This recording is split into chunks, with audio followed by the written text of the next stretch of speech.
श्रीलंका में हमने देखा डिफॉल्ट हो गया, सदर को निकलना पड़ा, सड़कों पे लोग आ गए, पेट्रोल पंप जल गए, ऐवाने सदर जो है उस पर कब्जा हो गया। अच्छा, ऐसा ये 2022 में हमारी थी सूरत हाल। उसके बाद इसको संभाला जिन्होंने भी, वो छोड़ दीजिए, IMF से प्रोग्राम हुआ, पाकिस्तान की इकोनॉमी स्टेबलाइज हुई और डिफ़ॉल्ट का ख़तरा टल गया। मगर आपको याद है कि इसके ऊपर भी उन्होंने खतूत लिखे IMF को, इसी पार्टी ने, और इन्होंने ना सिर्फ ये कि खतूत लिखे बल्कि वाशिंगटन DC में IMF के दफ्तर के बाहर भी एक धरना दिया। वो जो धरनों की बातें हो रही थी वहाँ भी कोशिश की गई, बहरहाल वो नहीं चली क्योंकि ये बिल्कुल ही शुरू से बेवकूफ़ी का अमल था। IMF जो है वो धरनों के ऊपर नहीं डील करती। दूसरा तरीका ये होता है कि कोई फॉरेन एनिमी आपको शिकस्त दे दे तो फिर वहाँ पे इनकलाब आ जाता है या रजीम चेंज हो जाती है।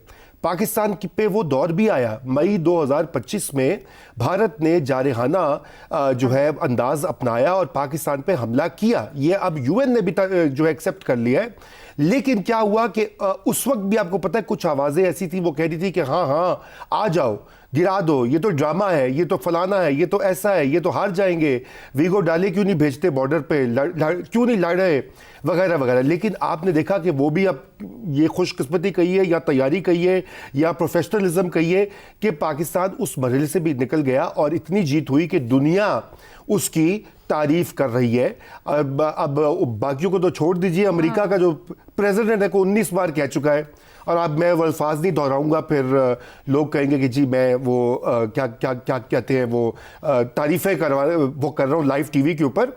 लेकिन वो ये बात दुनिया एक्सेप्ट कर चुकी। तीसरा तरीका होता है जो कि होती बगावत, अंदर रियासत के अंदर बगावत हो जाए। रियासत से आप समझ ही गई हैं क्या है, नाज़रीन भी समझ रहे हैं।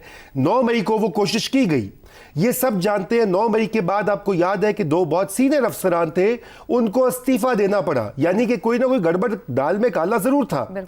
और उस दिन भी जो कोशिश यही थी कि लाखों लोग निकलेंगे, बड़ी बड़ी इंस्टॉलेशंस के बाहर जाएंगे और बगावत हो जाएगी। अब ये क्या सादा लोही है, क्या बचगाना सियासी शऊर, मैं यही कहूँगा।